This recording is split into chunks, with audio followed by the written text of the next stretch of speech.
ಎಲ್ಲರಿಗೂ ನಮಸ್ಕಾರ. ಇವತ್ತು ನಾನು ಒಂದು ಸಾಧಕೀಯ ಕಥೆಯನ್ನು ಹೇಳಬೇಕು ಅಂದ್ಕೊಂಡೇನೆ. ಏನೂ ಬಂಡವಾಳವಿಲ್ಲದೆ ಕೇವಲ ತಮ್ಮ ಒಂದು ಹೊತ್ತಿನ ಊಟವನ್ನು ಬಂಡವಾಳವನ್ನಾಗಿ ಮಾಡಿಕೊಂಡು ಈ ಬದುಕನ್ನು ಕಟ್ಟಿಕೊಂಡಂಥ ಒಬ್ಬ ಧೀರ ಮಹಿಳೆಯ ಕಥೆಯನ್ನು ನಾನು ಹೇಳ್ತಾ ಇದ್ದೇನೆ. ಇವರು ಮೂಲತಃ ಬೆಂಗಳೂರಿನವರು. ಆ ಗಂಡ ಹೆಂಡತಿ 3 ಜನ ಹೆಣ್ಣು ಮಕ್ಕಳಿದ್ರು ಅವ್ರಿಗೆ. ಗಂಡ ಏನಂತಂದ್ರೆ ಬೆಂಗಳೂರಿನೊಳಗೆ ಒಂದು ಕಾರ್ಖಾನೆಯೊಳಗೆ ಕೆಲಸ ಮಾಡ್ತಿದ್ರು.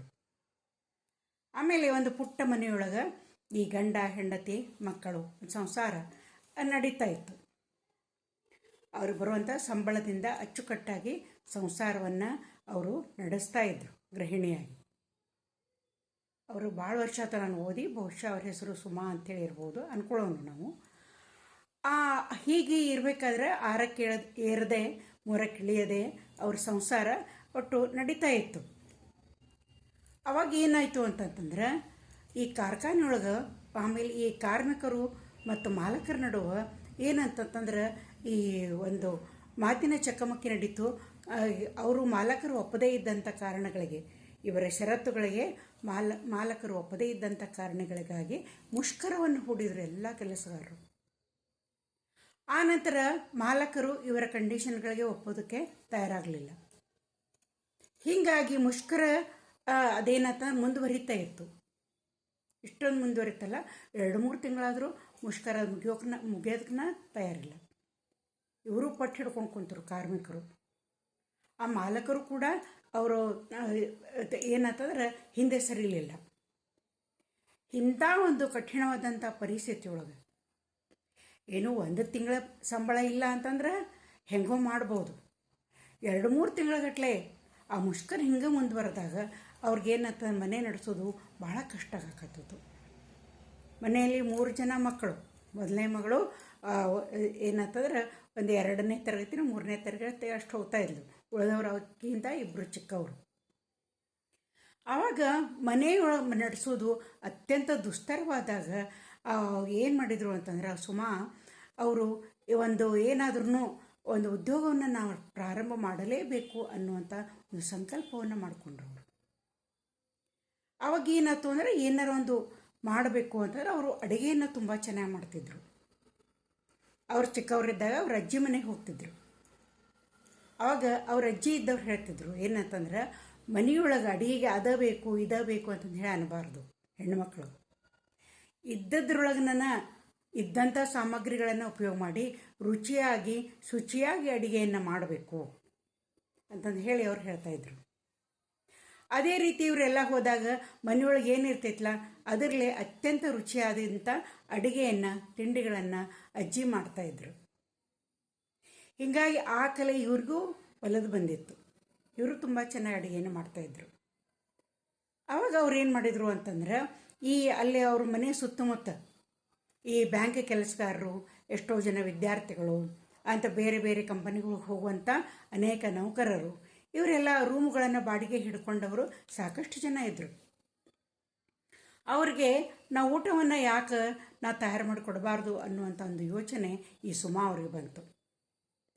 ಅವಾಗ ಏನಂತಂತಂದ್ರೆ, ಅದರ ಏನಾದ್ರೂ ಒಂದು ಸ್ವಲ್ಪ ಮಾಡಬೇಕು ಅಂತಂದ್ರೆ ಬಂಡವಾಳ ಏನೂ ಇಲ್ಲ.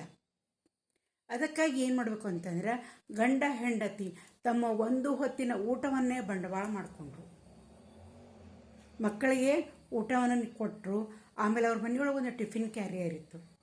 ಆ ಟಿಫಿನ್ ಕ್ಯಾರಿಯರ್ದೊಳಗೆ ತಮ್ಮ ಪಾಲಿನ ಊಟವನ್ನು ತುಂಬಿಸಿ ಅಲ್ಲಿ ಆ ಬ್ಯಾಂಕ್ ಉದ್ಯೋಗಿಗೆ ಅವ್ರೇನಂತಂದ್ರೆ ಹೋಗಿ ಕೇಳಿದರು, ನಾವು ಊಟವನ್ನು ನಾನು ನಿಮ್ಗೆ ಕೊಡಲೇನು, ಸಪ್ಲೈ ಮಾಡಲೇನು ಇವತ್ತಲಿಂದ ಅಂತೇಳಿ. ಆಯಿತು ಅಂತ ನೋಡೋಣ ಅಂತಂದು ಹೇಳಿ ಅವ್ರೇನಂತಂದ್ರೆ ಅವ್ರ ಊಟದ ರುಚಿಯನ್ನು ನೋಡಿದ ಕೂಡಲೇ ಅವ್ರಿಗೆ ಮನೆ ಊಟದಿಂದ ಉಂಡಂಗಾತು. ಅತ್ಯಂತ ರುಚಿಕರವಾದಂಥ ಊಟ ಇತ್ತು. ಅವ್ರು ಹೇಳಿದರು, ನಾಳೆಯಿಂದ ನೀವೇ ನನಗೆ ಡಬ್ಬಿಯನ್ನು ಕೊಡ್ರಿ. ಅದು ಅಲ್ಲದೆ ನನಗೆ ಸುತ್ತಮುತ್ತಲೂ ನನ್ನ ಅನೇಕ ಜನ ಸ್ನೇಹಿತರದಾರ, ಅವ್ರಿಗೂ ನಾನು ಹೇಳ್ತೀನಿ ಅಂತ ಹೇಳಿದರು. ಆಮೇಲೆ ಹೀಗಾಗಿ ಅವರು ಒಂದು 4 ಜನ ಆದರು. ಅವರೆಲ್ಲ ಅಡ್ವಾನ್ಸ್ ಕೊಟ್ಟ ಕೂಡಲೇ ಅದರಿಂದ ಸಾಮಗ್ರಿಗಳನ್ನು ತಂದು ಒಂದು 4 ಟಿಫಿನ್ ಕ್ಯಾರಿಯರ್ಗಳನ್ನು ತಂದು ಅವರೇನಂತಂದ್ರೆ ಬೆಳಗ್ಗೆ ಎದ್ದು ಕೂಡಲೇ ಅಡುಗೆಯನ್ನು ಮಾಡಿ ಅವ್ರ ಮನೆಗೆ ಹೋಗಿ ಡಬ್ಬಿಯನ್ನು ಕೊಟ್ಟು ಬರಕತ್ತರು. ಅದು 4 ಇದ್ದದ್ದು 8 ಆಯ್ತು, 8 ಇದ್ದದ್ದು 10 ಆಯ್ತು, 15, 20 ಈ ರೀತಿ ಅವರ ಒಂದು ಅಡುಗೆಯ ಪರಿಮಳ ಎಲ್ಲ ಕಡೆ ಹರಡಾಕತ್ತಿತ್ತು. ಅವಾಗ ಏನಾಗಕತ್ತಿತ್ತು ಅಂತಂದ್ರೆ ಅವರು ತಮ್ಮ ಮಗಳನ್ನ ಜೊತೆ ಕರ್ಕೊತಿದ್ರು. 2ನೇ ಕ್ಲಾಸ್ 3ನೇ ಕ್ಲಾಸ್ ಇದ್ಲು. ಆಮೇಲೆ 9:30 ಅಂತಂದ್ರೆ ಅವ್ರ ಊಟವನ್ನು ಅವರು ರೂಮಿಗೆ ಕೊಡಬೇಕು. 10 ಗಂಟೆಗೆ ಅವ್ರ ಆಫೀಸು ಹೋಗೋರವರು. ಹೀಗಾಗಿ ಒಂದೆರಡು ಬ್ಯಾಗುಗಳಲ್ಲಿ ಆ ಕ್ಯಾರಿಯರ್ಗಳನ್ನು ತುಂಬಿಕೊಂಡು ಮಗಳಿಗೆ ಹೇಳ್ತಿದ್ರು, ನೀ ಈಚೆ ಕಡೆ ಓಡಿ ಹೋಗು, ನಾ ಈಚೆ ಕಡೆ ಹೋಗಿ ಬರ್ತೇನೆ, ಯಾರು ಫಸ್ಟ್ ಬರ್ತಾರೆ ನೋಡೋಣ ಅಂತಂದು ಹೇಳಿ ಮಗಳಿಗೂ ಕೆಲವೊಂದು ಮನೆಗಳಿಗೆ ಮಗಳನ್ನು ಕಳಿಸ್ತಿದ್ರು, ಕೆಲವೊಂದು ಮನೆಗೆ ತಾವು ಹೋಗಿ ಕೊಟ್ಟು ಬರ್ತಿದ್ರು. ಅದಾದಮೇಲೆ ಈ ಸಂಖ್ಯೆ ಇನ್ನೂ ಹೆಚ್ಚಿಗೆ ಆಗತ್ತೆ. ಒಂದು 20-25 ಜನ ಆದ ಕೂಡಲೇ ಒಂದು ಆಟೋವನ್ನು ಬಾಡಿಗೆ ಹಿಡಿದ್ರು ಅವರು. 9:30 ಅಂತಂದ್ರೆ 9 ಗಂಟೆಗೆ ಅಂದ್ರೆ ಆಟೋ ಬರ್ತಿತ್ತು. ಆ ಆಟೋದಲ್ಲಿ ಎಲ್ಲ ಕ್ಯಾರಿಯರ್ಗಳನ್ನು ಇಟ್ಕೊಂಡು ಎಲ್ಲರ ಮನೆಗೆ ಹೋಗಿ ಕೊಟ್ಟು ಬರುವಂಥ ಕೆಲಸವನ್ನು ಅವರು ಪ್ರಾರಂಭ ಮಾಡಿದರು. ಅವಾಗ ಏನಾಯ್ತು ಅಂತಂದ್ರೆ ಅಲ್ಲಿ ಒಬ್ಬ ಬ್ಯಾಂಕ್ ಉದ್ಯೋಗಿ ಇದ್ದರು ಅಂತ ಹೇಳಿದ್ನಲ್ಲ, ಅವ್ರು ಏನು ಹೇಳಿದರು ಅಂತಂದ್ರೆ, ಅಮ್ಮ ದಿನಾಲು ಈ ಆಟೋ ರಿಕ್ಷಾದ ಬಾಡಿಗೆ ನೀವು ಕೊಡಬೇಕಾಕೈತಿ, ನಾನು ಬ್ಯಾಂಕಿನೊಳಗದೀನಿ, ನಿಮಗೆ ಲೋನ್ ಕೊಡಿಸ್ತೀನಿ, ಒಂದು ಟಾಟಾ ಸುಮೋವನ್ನು ನೀವು ಯಾಕೆ ಒಂದು ತಗೋಬಾರ್ದು, ಅದರಲ್ಲಿ ಅಡುಗೆಯನ್ನು ನೀವು ತುಂಬಿ ಕಳ್ಸಕ್ಕೆ ಬರ್ತೈತಿ ಅಂತಂದು ಹೇಳಿದರು. ಅದು ಅಲ್ಲದೆ ಇನ್ನೊಂದು ಐಡಿಯಾ ಕೊಟ್ಟರು. ಅವರ ಒಂದು ಬ್ಯಾಂಕ್ ಆ ಕಂಠೀರವ ಸ್ಟುಡಿಯೋದ ಸಮೀಪಿತ್ತು. ಅಲ್ಲೂ ನೀವು ಊಟವನ್ನು ಒಯ್ದ್ರಿ ಅಂತಂದ್ರೆ ಅನೇಕ ಸಹನಟರು, ಅಲ್ಲಿ ಸಾಕಷ್ಟು ಜನರು ಬರ್ತಾರೆ ಆ ಸ್ಟುಡಿಯೋಕ್ಕೆ. ಅವರೆಲ್ಲರಿಗೂ ಒಂದು ಊಟದ ವ್ಯವಸ್ಥೆ ಆದಂಗೆ ಆಕೈತಿ. ನಿಮ್ಮ ಅವರೆಲ್ಲರೂ ನಿಮಗೆ ಗ್ರಾಹಕರಾಗ್ತಾರೆ ಅಂತಂದು ಹೇಳಿ ಅನ್ನುವಂಥ ಒಂದು ಗುಟ್ಟನ್ನು ಅವ್ರು ಹೇಳಿದರು. ಆಯಿತು ಅಂತಂದು ಹೇಳಿ ಇವರು ಬ್ಯಾಂಕಿನಿಂದ ಲೋನನ್ನು ತೆಗೆದುಕೊಂಡ್ರು. ತಗೊಂಡು ಕೂಡಲೇನ ಇವ್ರು ಬೆಳಗ್ಗೆ ಎದ್ದು ಅಡುಗೆಯನ್ನು ಪ್ರಾರಂಭ ಮಾಡ್ತಿದ್ರಲ್ಲ, ಒಂದಿಬ್ಬರು ಕೆಲಸಗಾರರನ್ನು ಇಟ್ಕೊಂಡ್ರು. ಅವ್ರ ಪತಿ ಕೂಡ ಬೆಳಗ್ಗೆ ಎದ್ದು ತರಕಾರಿಗಳನ್ನು ಹೆಚ್ಚೋದು ಮಾಡೋದು ಇಂಥ ಸಹಾಯವನ್ನು ಮಾಡ್ತಿದ್ರು. ಅವಾಗ ಏನಾಗಕತ್ತಿತ್ತು ಅಂತಂದ್ರೆ ಆ ಮಾಲಕರಿಗೆ ಅದು ಕಿರಿಕಿರಿ ಅನಿಸಿ ಎಷ್ಟೋ ಜನ ಮಾಲಕರು 2-3 ಮನೆಗಳನ್ನು ಬಿಡಿಸಿದ್ರು. ನಾನು ಬೆಳಗ್ಗೆ ಎದ್ದು ನಿಮ್ಗೆ ಕಿರಿಕಿರಿ ಆಗ್ತೈತಿ, ಗದ್ದಲಾಗ್ತೈತಿ, ಅದಕ್ಕೆ ನೀವು ಬೇರೆ ಮನೆ ನೋಡ್ಕೋರಿ ಅಂತ. ಆಯಿತು ಅಂತಂದು ಹೇಳಿ ಹಿಂಗೆ ಬೇರೆ ಬೇರೆ ಮನೆಗಳನ್ನು ಚೇಂಜ್ ಮಾಡ್ತಾ ಹೊಂಟ್ರು.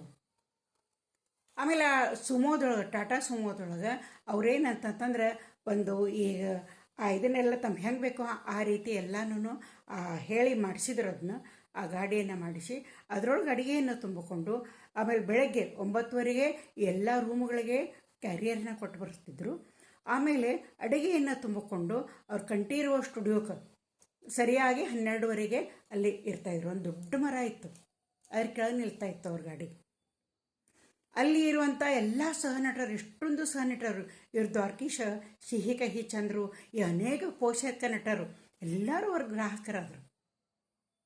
ಮತ್ತೊಂದು ವಿಶೇಷ ಅಂದ್ರೆ, ಈಗ ನಾವು ಹೋಟೆಲ್ಗೆ ಹೋದ್ವಿ ಅಂದ್ರೆ ಪ್ರತಿದಿನ ನಾವು ಹೋದ್ರೂ ಒಂದೇ ರುಚಿ ಇರ್ತೈತಿ.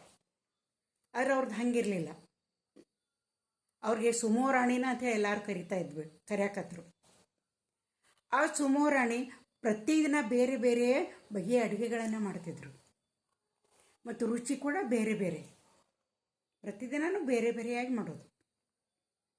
ಹೀಗಾಗಿ ಏನಂತಂದ್ರೆ ಗ್ರಾಹಕರು ಎಲ್ಲರೂ ಅತ್ಯಂತ ಒಂದು ಖುಷಿಯಿಂದ ಸಂತೋಷದಿಂದ ಅವರು ಊಟವನ್ನು ಮಾಡಾಕತ್ರು. ದಿನಾಲು ಒಂದು 50-60 ಮಂದಿ ಅಲ್ಲೇನಂತರ ಅವ್ರಿಗೆ ಗ್ರಾಹಕರಾದರು. ಎಷ್ಟೋ ಜನ ಬರ್ತಿದ್ರು. ಕೆಲವೊಬ್ಬರು ತೀರಾ ಬಡವರು ಇದ್ದವ್ರಿಗೆ ಅವ್ರಿಗೇನಂತಾರೆ ಕೇವಲ 20 ರೂಪಾಯಿದೊಳಗೆ ಅವರ ಅನ್ನ ಸಾರು, ಈ ಒಂದು ಉಪ್ಪಿನಕಾಯಿ ಇಂಥದನ್ನು ಅವ್ರಿಗೂ ಕೊಡ್ತಿದ್ರು. ಆ ನಂತರ ಉಳಿದವರು ಕೂಡ ಅವರ ಅನೇಕ ರೀತಿಯ ಸಿಹಿ ತಿಂಡಿಗಳನ್ನು ಕೂಡ, ಸಿಹಿಯನ್ನು ಒಂದು ಊಟದ ಜೊತೆಗೆ ಒಂದು ಸ್ವಲ್ಪ ಸಿಹಿಯನ್ನು ಸಹ ಕೊಡ್ತಿದ್ರು. ಅದು ಕೂಡ ಬೇರೆ ಬೇರೆ ವೆರೈಟಿಯ ಸಿಹಿಗಳನ್ನು ಮಾಡ್ತಿದ್ರು, ತಿಂಡಿಗಳನ್ನು ಮಾಡ್ತಿದ್ರು. ಹೀಗಾಗಿ ಏನಾಯ್ತು ಅಂತಂದ್ರೆ ಪ್ರತಿದಿನಾನು ಒಳ್ಳೆ ಭರ್ಜರಿಯಾಗಿ ವ್ಯಾಪಾರ ಪ್ರಾರಂಭ ಆಯ್ತು. ಅವ್ರು ಬಾಡಿಗೆ ಮನೆ ಒಳಗಿದ್ರಲ್ಲ, ಆಮೇಲೆ ಅವ್ರು ಬ್ಯಾಂಕಿನವರ ಹೇಳಿದರು, ನಿಮಗೆ ನಾನು ಲೋನ್ ಕೊಡಿಸ್ತೀನಿ, ಒಂದು ಸ್ವಂತ ಮನೆಯನ್ನು ನೀವು ಮಾಡ್ಕೋರಿ ಅಮ್ಮ, ಈ ರೀತಿ ಬಾಡಿಗೆ ಮನೆಯೊಳಗೆ ಅವ್ರ ಕಿರಿಕಿರಿ ನಿಮ್ಗೆ ಬೇಡ ಅಂತ ಹೇಳಿದರು.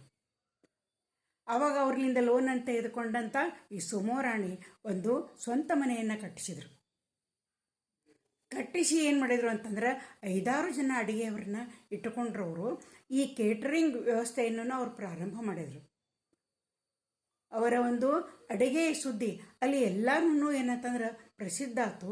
ಎಲ್ಲ ಕೇಟ್ರಿಂಗ್ದವರು ನಮ್ಗೆ 50 ಪ್ಲೇಟ್ ಕಳಿಸ್ರಿ, ಕಾರ್ಯಾಲಯದಲ್ಲಿ ಸಮಾರಂಭ ಇದ್ದವರು ನಮ್ಗೆ 100 ಪ್ಲೇಟ್ ಊಟಗಳನ್ನು ಕಳಿಸ್ರಿ, ಈ ರೀತಿ ಆರ್ಡರ್ ಬರಕತ್ತವು ಅವ್ರಿಗೆ.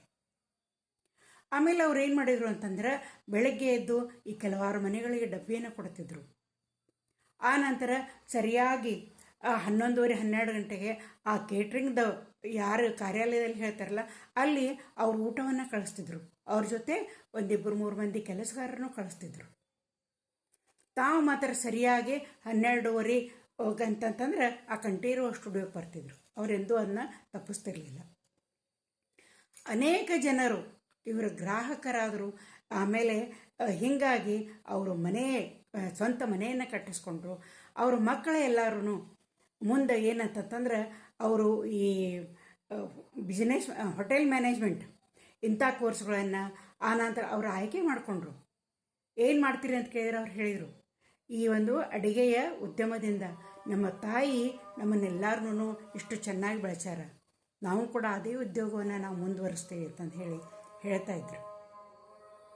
ಈ ರೀತಿಯಾಗಿ ತಮ್ಮ ಒಂದು ಹೊತ್ತಿನ ಊಟವನ್ನು ಬಂಡವಾಳ ಮಾಡಿಕೊಂಡು ಅತ್ಯುತ್ತಮವಾಗಿ ಜೀವನವನ್ನು ಕಟ್ಟಿಕೊಂಡಂಥ ಈ ಒಂದು ಸುಮೋ ರಾಣಿಗೆ ನಾವು ಏನಂತಂತಂದ್ರೆ ಧನ್ಯವಾದಗಳನ್ನು ಹೇಳೋಣ. ಅವಳಿಗೂ ಕೂಡ ಒಳ್ಳೆಯದಾಗಲಿ, ಅವಳ ಮಕ್ಕಳಿಗೂ ಕೂಡ ಒಳ್ಳೆಯ ಪ್ರಗತಿ ಸಿಗಲಿ ಅಂತ ಹೇಳಿ ಹಾರೈಸ್ತಾ ನಾವು ಈ ಕಥೆಯನ್ನು ಮುಗಿಸ್ತೇವೆ.